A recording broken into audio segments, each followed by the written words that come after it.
Hello বন্ধুরা, আসসালামু আলাইকুম। কেমন আছেন আপনারা সবাই? আশা করি সবাই ভালো আছেন। তো আজকে ছোট্ট একটি গল্প নিয়ে আপনাদের মাঝে চলে এলাম।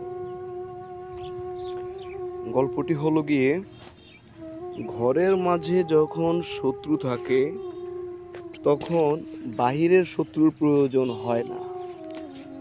বিষয়টা কি বুঝতে পেরেছেন? ঘরের মাঝে যদি শত্রু থাকে তাহলে বাহিরের শত্রু প্রয়োজন হয় না। যাক, মূল কথায় আসি। দেখেন, যখন পৃথিবীতে লোহা আবিষ্কার হলো, লোহা মানে মেটাল মেটাল যখন আবিষ্কার হলো, তখন গাছের মনে কোনো কষ্ট নেই, বা গাছের কিছু যায় আসেনি, তার কোনো চিন্তাও নেই। যখন সেই লোহাটা কামার পিটিয়ে কুড়ালের আকৃতি দিল, কুড়াল কুড়াল তো বুঝতে পারছেন, গাছ কাটার জন্য কুড়াল, তখনও গাছের মনে কোনো কষ্ট যায়নি।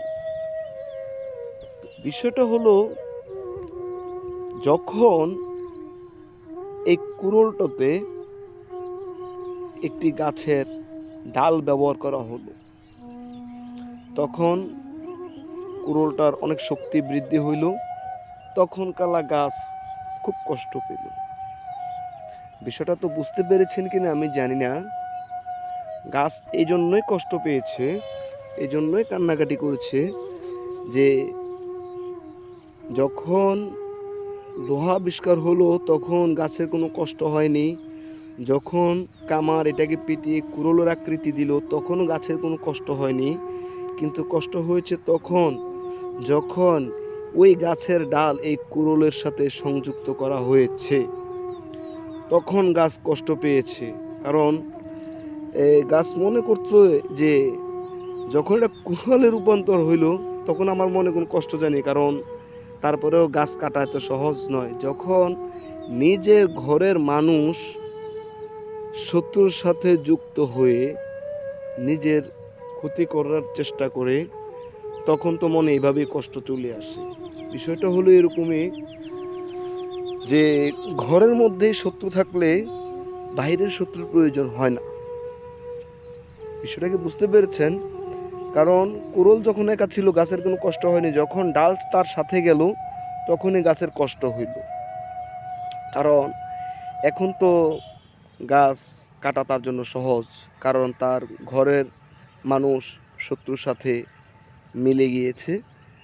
বিষয়টা হলো এরকম এরকম প্রত্যেকটা মানুষের জীবনেই দেখবেন, যদি তার ঘরের মানুষ শত্রুর সাথে হাত না মিলায়, তাহলে ওই মানুষটাকে সহজে কেউ কোনো প্রকার ক্ষতি করতে পারে না।